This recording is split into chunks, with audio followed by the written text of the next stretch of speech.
The Anticato was a polemic written by Julius Caesar in hostile reply to Cicero's pamphlet praising Cato the Younger. The text is lost and survives only in fragments. Brutus, dissatisfied with Cicero's work, wrote a second pamphlet in praise of Cato and called, simply, Cato, which provoked a reply from Octavian. Octavian's work is not known to have been called Anticato but must have been modelled on Caesar's reply to Cicero. Background: Cato was a famously stubborn Stoic, who came into conflict with Caesar at the Catiline conspiracy trial. Cato argued for capital punishment for Lucius Sergius Catilina and his conspirators, so as to set an example and discourage similar treason. Caesar argued for a private judgment and clemency. The Senate agreed with Cato, and the executions were carried out. The rebel army disbanded and fled. During the debate, however, Cato had called out Caesar for reading personal messages in the Senate. Caesar defended himself, saying he was only reading a love letter. Cato insisted on reading it, and to widespread dismay, it was what Caesar said, exposing his affair with Servilia Caeponish, the half-sister of Cato.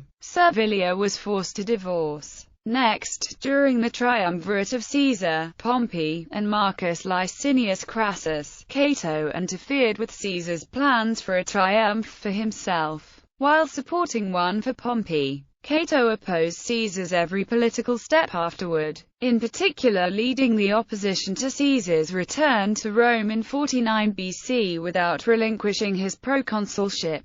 Caesar famously crossed the Rubicon and came to Rome regardless, sparking the Roman Civil War. When Caesar prevailed in the war and looked to seize power in Rome, Cato committed suicide. Several leading Romans wrote works in posthumous praise or criticism of Cato. A famous panegyric by Cicero titled simply Cato led to Caesar writing his Anticato in response.